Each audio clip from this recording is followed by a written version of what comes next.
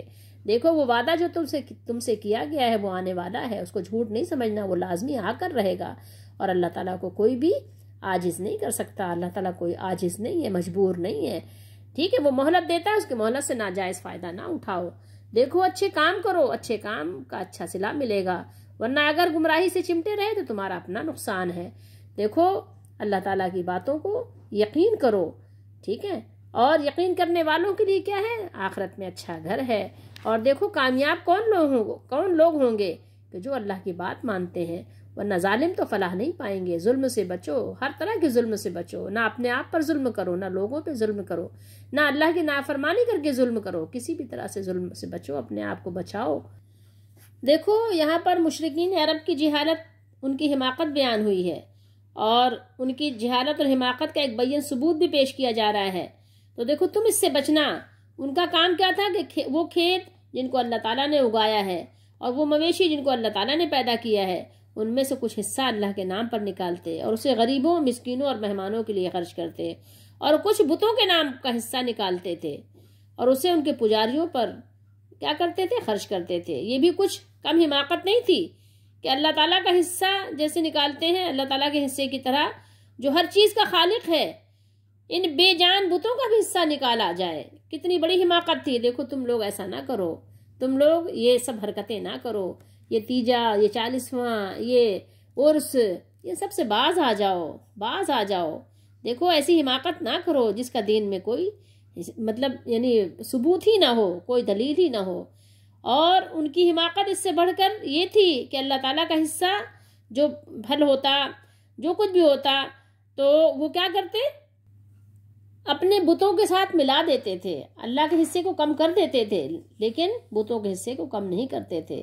کتنی بڑی بڑی حماقتیں ان کی تھیں۔ آج بھی دیکھو نا، اللہ کو راضی کرنے کے کام نہیں کرتے، اللہ کے نام تو بس رسمی طور پر لیتے ہیں، بس کہتے ہیں کہ یہ جو قبر والے ہیں اللہ تعالیٰ کے نیک بندے ہیں، یہ بزرگ ہیں، بزرگ جو چاہیں کروا سکتے ہیں۔ اللہ سے بڑھ کر آپ کو پڑھ لیا قرآن میں بار بار کہ کوئی رحم کرنے والا نہیں ہے، تو بتائیے، تو اللہ تعالیٰ نے فرمایا کہ ساء ما یحکمون، وہ کس قدر برے فیصلے کرتے ہیں، وہ فیصلہ کتنا برا ہے، کس قدر برا ہے جو وہ کرتے ہیں۔ جب انسان سنت کو چھوڑ دیتا ہے تو اس کی عقل کام نہیں کرتی، پھر اس کے فیصلے میں کوئی شعور، کوئی حکمت، کوئی عقل کا دخل نظر نہیں آتا۔ اللہ تعالیٰ ہم سب کو بچنے کی توفیق دے۔ اپنے لیے قرآن پڑھ کر دعا بھی کیا کریں، اور اللہ تعالیٰ سے یہ دعا کریں کہ اللہ تعالیٰ ہمیں کافروں کے طور طریقوں سے بچائے اور ہمیں ہدایت کی دولت سے مالا مال فرمائے۔ اللہ تعالیٰ ہم سب کو سیدھے راستے پر چلنے کی توفیق دے، ہماری دستگیری فرمائے، ہماری مدد فرمائے، ہمارے کاموں میں آسانی اور درستی کے سامان مہیا فرمائے۔ تو دیکھیے ہمارے لیے اور آپ کے لیے اس میں بہت سارے سبق ہیں۔ ہر صورت میں اپنے آپ کو جھوٹ سے بچائیں، دین میں کوئی بات ایجاد کرنے سے بچائیں۔ اگر کسی نے ایجاد کی ہے تو آپ کہیں کہ پہلے آپ مجھے دلیل دیں قرآن و سنت سے یا صحابہ کرام کے فہم سے، صحابہ کرام کے طریقے سے۔ ادھر کی ادھر کی آپ ہینکی پھینکی ہم سے نہ کریں۔ اللہ تعالیٰ ہم سب کو قرآن کے مطابق اور صاحب قرآن رسول اللہ صلی اللہ علیہ وآلہ وسلم جو دین لے کر آئے ان کے مطابق اپنی زندگی کو بنانے کی توفیق دیں، اور بے شک دستگیری اللہ کی طرف سے ہوتی ہے۔